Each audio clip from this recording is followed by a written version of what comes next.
राधे राधे भक्त जैनों, अब आप सुनेंगे मार्ग शीर्ष मास की कृष्णा पक्ष की उत्पन्ना एकादशी व्रत कथा।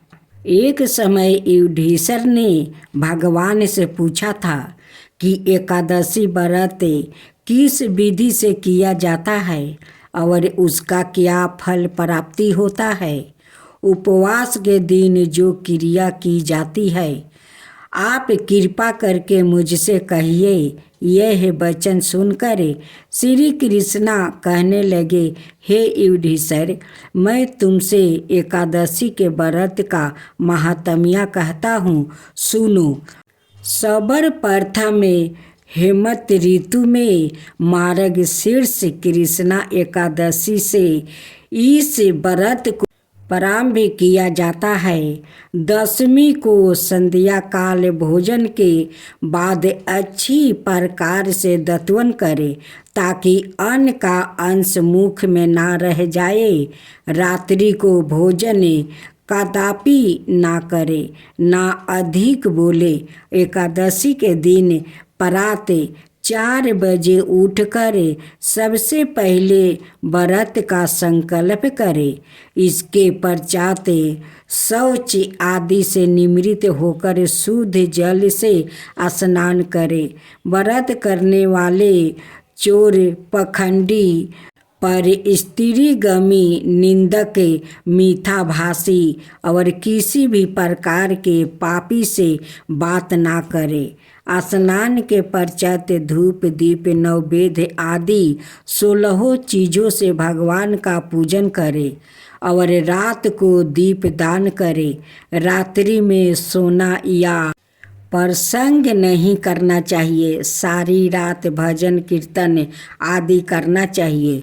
जो कुछ पहले जाने अनजाने में पाप हो गया हो, उनकी क्षमा मांगनी चाहिए। धर्मात्मा पुरुषों को कृष्णा और शुक्ला दोनों पक्षों की एकादशियों को समान समझना चाहिए। जो मनुष्य ऊपर लिखी विधि के अनुसार एकादशी व्रत करते हैं, उन्हें शंखों द्वारा तीर्थ में स्नान करके भगवान के दर्शन करने से जो फल प्राप्ति होता है, वो एकादशी व्रत के 16वां भाग के भी समान नहीं है। व्यातिपात के दिन दान देने का 1,00,000 गुना फल होता है। संस्कृति से 4,00,000 गुना और सूर्य चांद ग्रहण में स्नान दान से जो पुण्य प्राप्ति होता है, वही पुण्य एकादशी के दिन व्रत करने से मिलता है। अश्वमेध यज्ञ करने से 100 गुना और 1,00,000 तपस्वियों को 60 वर्ष तक भोजन कराने से 10 गुना, 10 ब्राह्मणों अथवा 100 ब्रह्मचारियों को भोजन कराने से हजारों गुना पुण्य भूमि दान करने से होता है। उसे 1000 गुना पुण्य कन्यादान से प्राप्ति होता है। इससे भी 10 गुना पुण्य विद्या दान करने से होता है। विद्या दान से 10 गुना पुण्य भूखे को भोजन कराने से होता है।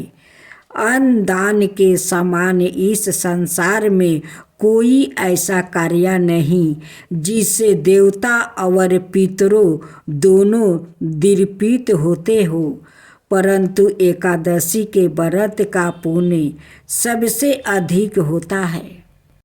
1000 यज्ञों से भी अधिक इसका फल होता है। इस व्रत का प्रभाव देवताओं को भी दुर्लभ है। रात्रि को भोजन करने वाले को उपवास का आधा फल मिलता है और दिन में एक बार भोजन करने वाले को भी आधा ही फल प्राप्ति होता है। जबकि निर्जला व्रत रखने वालों का महात्म्य तो देवताओं भी वर्णन नहीं कर सकते। युधिष्ठिर कहने लगे कि हे भगवान, आपने हजारों यज्ञ और लाखों गौदान को भी एकादशी व्रत के बराबर नहीं बताया, सो यह तिथि सब तिथियों से उत्तम कैसे हुआ, बताइए। भगवान कहने लगे, हे युधिष्ठिर, सतयुग में मूर नाम का दैत्य उत्पन्न हुआ। वो 12 बलवान और भयानक था। उसे प्रचंड दैत्य ने इंद्र आदि, वसुबाहु, अग्नि आदि सभी देवताओं को पराजित करके भगा दिया। तब इंद्र सहित सभी देवताओं ने भयभीत होकर भगवान शिव से सारा वृत्तांत कहा और बोले, हे कैलाशपति, मूर दैत्य से भयभीत होकर सब देवता मृत्यु लोक में फिर रहे हैं।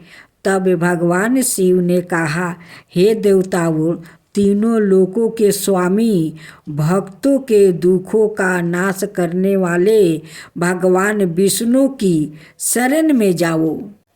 वही तुम्हारा दुख को दूर कर सकते हैं। शिव जी के ऐसे वचन सुनकर सभी देवता क्षीर सागर में पहुँचे। वहाँ भगवान को शयन करते देखा।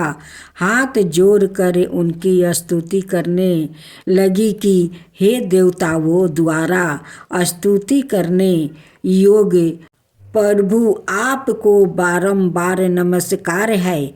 देवताओं की रक्षा करने वाले मधुसूदन, आपको नमस्कार है। आप हमारी रक्षा करें। दैत्यों से भयभीत होकर हम सब आपकी शरण में आया है। आप इस संसार के कर्ता, माता पिता, उत्पत्ति और पालन करता और संसार करने वाले हैं। सबको शांति प्रदान करने वाले हैं। आकाश और पाताल भी आप ही है। सबके पीताम्बर ब्रह्म, सूर्य, चांद, अग्नि, समग्रही, होम, आहुति, मंत्र, तंत्र, जप, यजमान, जग कर्म करता, भोक्ता भी आप ही है। आप सबर व्यापक है। आपके सेवा तीनों लोकों में चर और आचार कुछ भी नहीं है। हे भगवान, दैत्यों ने हमको जीत कर स्वर्ग से भ्रष्ट कर दिया है और हम सब देवता इधर उधर भागे भागे फिर रहे हैं। आप उन दैत्यों से हम सबकी रक्षा करें। इंद्र के ऐसे वचन सुनकर भगवान विष्णु कहने लगे कि हे इंद्र, ऐसा मायावी दैत्य कौन है जिसने सब देवताओं को जीत लिया है? उसका नाम क्या है? उसमें कितना बल है और किसके आश्रय में वो है और उसका स्थान कहाँ है? यह सब मुझे कहो। भगवान के ऐसे वचन सुनकर इंद्र बोले, भगवान, प्राचीन समय में एक नारी जंघ नाम का राक्षस था। उसके महाकर्मी और लोक विख्यात मूर नाम का एक पुत्र हुआ। उसकी चंद्रवती नाम की नगरी है। उसी ने सब देवताओं को स्वर्ग से निकाल कर वहाँ अपना अधिकार जमा लिया है। उसने इंद्र, अग्नि, वरुण, यम, बाहु, ईशा, चंद्रमा, नैतिरिथ आदि सबके स्थान पर अधिकार कर लिया है। सूर्य बनकर सवाए ही प्रकाश करता है, सवाए ही मेघ बन बैठा है और सबसे अजय है। हे असुर निकंदन, उस दुष्ट को मार कर देवताओं को अजय बनाइए। यह वचन सुनकर भगवान ने कहा, हे देवताओं, मैं शीघ्र ही उसका संहार करूँगा। तुम चंद्रवती नगरी जाओ। इस प्रकार कहकर भगवान सहित सभी देवताओं ने चंद्रवती नगरी की और प्रस्थान किया। उस समय दैत्य मूर्य सेना सहित युद्ध भूमि में गरज रहा था। उसकी भयानक गरजना सुनकर सभी देवता भय के मारे चारों दिशाओं में भागने लगे। जब सवाई भगवान रणभूमि में आए तो दैत्य उन पर भी अस्त्र शस्त्र युद्ध लेकर दौड़े। भगवान ने उन्हें सर्प के समान अपने बाणों से बींध डाला। बहुत से दैत्यों मारा गया, केवल मूर बाचा रहा। वो अविचल भाव से भगवान के साथ युद्ध करता रहा। भगवान जो भी छीन बाण चलाते वो उसके लिए पुष्पा सिद्ध होता। उसका शरीर छीन भिन्न हो गया, किंतु वो लगातार युद्ध करता रहा। दोनों के बीच मल्ल युद्ध भी हुआ। 10,000 बरस तक उनका युद्ध चलता रहा, किंतु मूर नहीं हारा। थक कर भगवान ने बद्रिका आश्रम चला गया। वहाँ हेमवती नाम का सुंदर गुफा थी। उसमें विश्राम करने के लिए भगवान उसके अंदर प्रवेश कर गया। यह गुफा 12 योजन लंबी थी और उसका एक ही द्वार था। विष्णु भगवान वहाँ योग निद्रा की गोद में सो गया। मूर भी पीछे पीछे आ गया और भगवान को सोया देखकर मारने को उद्यत हुआ। तभी भगवान के शरीर उज्ज्वल कांतिमय रूप वाली देवी प्रकट हुई। देवी ने राक्षस मूर को ललकारा, युद्ध किया और उसे तत्काल मौत के घाट उतार दिया।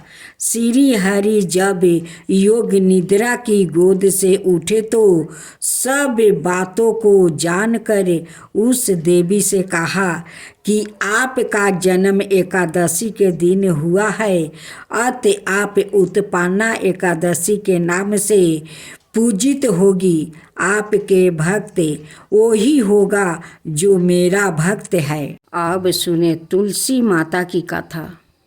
एक कन्या थी। जब वो थोड़ी बड़ी हुई और उसका समझ आने लगी, तब से ही वो तुलसी माता जी की पूजा करने लगी।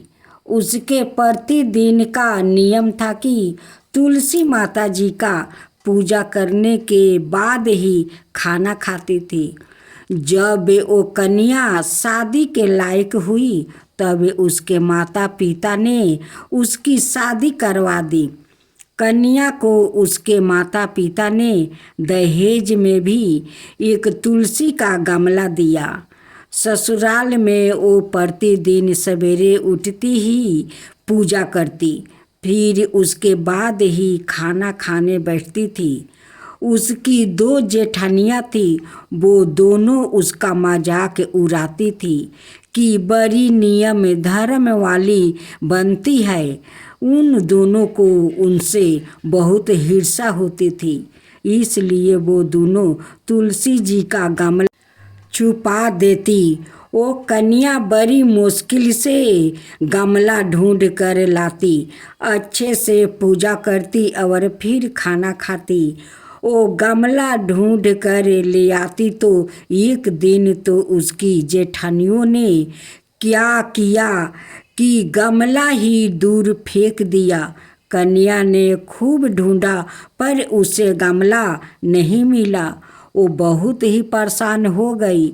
उस दिन तो उसने खाना भी नहीं खाया। उसका नियम जो था, उस कन्या की सच्ची भक्ति देखकर तुलसी माता उसे बहुत प्रसन्न हो गई और उसके कमरे में तुलसी माता का गमला प्रकट हो गया। अगले दिन सुबह जब वो उठी तो क्या देखती है कि उसके खाट के चारों कोने पर तुलसी माता का गमला आ गया है। यह देखकर वो तो बहुत प्रसन्न हो गई कि अब मेरी तुलसी माता को कोई चुरा नहीं सकेगा। पूजा करने के लिए भी कहीं और जाना नहीं पड़ेगा और कोई मेरी तुलसी माता को फेंक भी नहीं सकेगा। वो तो जल्दी से उठ कर स्नान करती है और तुलसी माता की पूजा कर लेती है। जब वो खाना खाने बैठती तो उसकी जेठानियाँ मजाक करने लगी कि लो देवरानी का नियम धर्म पूरा हो गया। उससे पूछती है कि तुलसी जी की पूजा कर ली क्या? देवरानी धीरे से बोलती है, हाँ कर ली। जेठानिया बोलती है, कहाँ से कर ली? पूजा गमला तो फेंक दिया था। देवरानी कहती है कि देख लो मेरे कमरे में खाट पर तुलसी जी लग रही है। जेठनिया बहुत शर्मिंदा हुई और बोली कि देवरानी तेरी भक्ति सच्ची है, हमने तुझे बहुत परेशान कर रखा है, हमें माफ़ कर दे। देवरानी उन्हें माफ़ कर देती है। बोलो तुलसी माता की जय, तुलसी माता की जय। अब आप सुने गणेश जी की कथा। एक बुढ़िया थी, वो बहुत ही गरीब और अंधी थी। उसके एक बेटा और बहू थे। वो बुढ़िया सदाए गणेश जी की पूजा किया करती थी। एक दिन गणेश जी प्रकट होकर उस बुढ़िया से बोले, बुढ़िया माँ तू जो चाहे सो मांग ले। बुढ़िया बोली, मुझसे तो मांगना नहीं आता है, कैसे और क्या मांगूं? तब गणेश जी बोले, अपने बहू बेटे से पूछ कर मांग ले। तब बुढ़िया ने अपने बेटे से कहा कि गणेश जी कहते हैं तू कुछ मांग ले, बता मैं क्या मांगूं? पुत्र ने कहा, माँ तू धन मांग ले। बहू से पूछा तो बहू ने कहा, नाती मांग लो। तब बुढ़िया ने सोचा कि यह तो अपने अपने मतलब की बात कर रहे हैं। अतः उस बुढ़िया ने पड़ोसिन से पूछा तो उन्होंने कहा, बुढ़िया तू तो थोड़ी दिन जिएगी, क्यों तू धन मांगे और क्यों तू नाती मांगे? तू तो अपनी आँखें की रोशनी मांग ले, जिससे तेरी जिंदगी आराम से कट जाए। इस पर बुढ़िया बोली, यदि आप पसंद है तो मुझे 9 करोड़ की माया दे, निरोगी का काया दे, अमर सुहाग दे, आँखों की रोशनी दे, नाती दे, पोता दे और सब परिवार को सुख दे और अंत में मोक्ष दे। यह सुनकर तब गणेश जी बोले, बुढ़िया माँ तूने तो हमें ठगा लिया, फिर भी जो तूने मांगा है वचन के अनुसार सब तुझे मिलेगा। और यह कहकर गणेश जी अंतर्ध्यान हो गए। उधर बुढ़िया माँ ने जो कुछ मांगा वो सब कुछ मिल गया। हे गणेश जी महाराज, जैसे तुमने उस बुढ़िया माँ को सब कुछ दिया वैसा ही सबको देना। तो बोलो गणेश भगवान की जय, गणेश भगवान की जय।